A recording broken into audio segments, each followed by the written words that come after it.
Good morning, everybody. I know I look a little rough, but hey, that's okay. I just wanted to come on and share a testimony with you guys. I was studying in the Word, and I was studying in I think it's Second Timothy, in the first chapter. And within that chapter, I don't know the exact verse, it says to not be ashamed to share your testimony. So I'm going to try to do this, and I'm going to try not to cry, shed any tears. But if by chance I do, it's not, for a pity party or anything like that. It's simply just tears of joy from the long ways that I've came. So to start, in 2019, I was on the way to my cousin's funeral and ended up in a terrible car accident. Within that car accident, I broke my neck, I broke like three ribs, and I even broke my collarbone. So, needless to say, I was in lots and lots and lots of pain. I had to get rods and screws put in here and there. And the whole time, I was just really questioning my faith in God and like, why did this happen to me? Not saying one time that I've ever been, a perfect person in life, because I definitely haven't. I've, had lots and lots and lots of disappointing moments that I've done things that I'm not proud of, but thank God for change. So, in this process of healing and trying to get back to work, I was so depressed because I finally had what I would consider my dream job. I was working for the Postal Service and finally making decent money. Was able to take care of my children, my two girls, alone without much help from outsiders. And this just like totally disrupted my life because at this time of being in the hospital, they told me, that I would have to go home to a facility, a healthcare facility. And thank God for my parents. They just stepped up and said, nah, we're going to do what we got to do to take care of her at home so she don't have to reside in a facility. So they did. I went home with my dad and my mom, and they took care of me. They nursed me back to health until I was physically able to return to my own home. And during this process, I was like, oh my God, what am I going to do about money? Because at this time, I was working for the Postal Service, but I didn't have short term disability, long term disability, or any of those things. So my whole worry was I'm going to lose everything I have. And I'm so thankful to my parents, my mom, my dad, my stepmom, just everybody that played a part in helping keep me afloat during this process. Even in my little hometown of Milry, they have what they call a love group, and they sponsored a benefit program for me.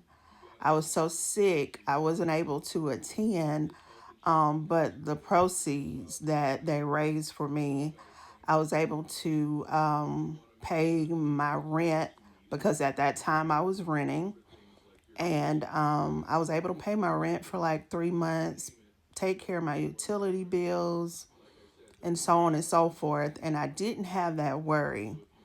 And I was thankful to God for that. And my mom, oh my God, I never could thank her enough for how she just stepped up for me and the kids financially. I was worried about the kids' Christmas. I was worried about being able to just provide for my children.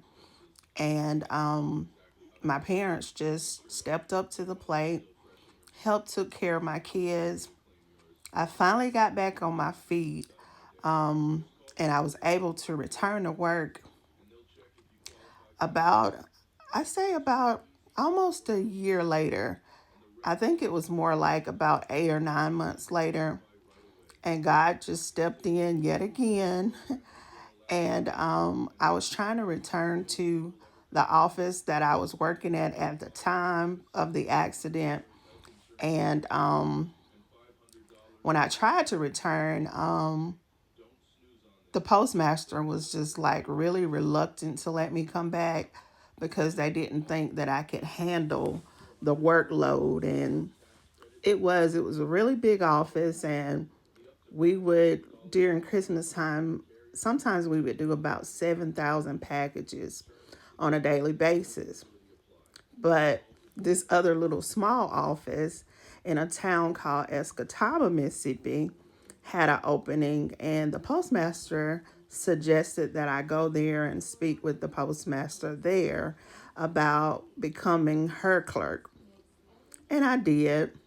And God worked it out where I was able to start working at that job, which was a blessing all by itself. The workload that I was used to was nowhere near what I was doing at the new office, which was a blessing. The first couple of weeks of starting back, I still struggled from pain and just everything hurt. On my lunch break, I used to lay in the car and just cry out to God and say, Lord, I just can't take it. I don't know if I can continue. And slowly but surely, my body was able to adjust to me getting back to work, having to stand, having to move around. And it was a big adjustment. But I'm thankful to God, that He was able to put me in a smaller office where I was able to still work and provide for my girls at the time. And shortly thereafter, starting at the new place, and I was already excited just to be back at work, but God made it where I received a raise, my position changed, and I received a almost $4 and something an hour raise. And that just blew my mind all by itself. And then I guess I was on the job for, I don't know, about a year, and went on a trip and fell and broke my neck again. I'll continue the rest of this testimony. There will be a part two. I know I don't have time to get to it right now because I'm about to leave to go to the doctor's office, but I will include a part two, maybe even a part three, because I really want to share with you guys on how it may look like you're down and you can't recover from it, but God has the final say.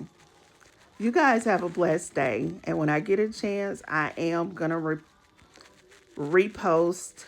Well, I'm not going to repost, but I am going to go back and add the part two and tell you what happened after I broke my neck for the second time within 2 years.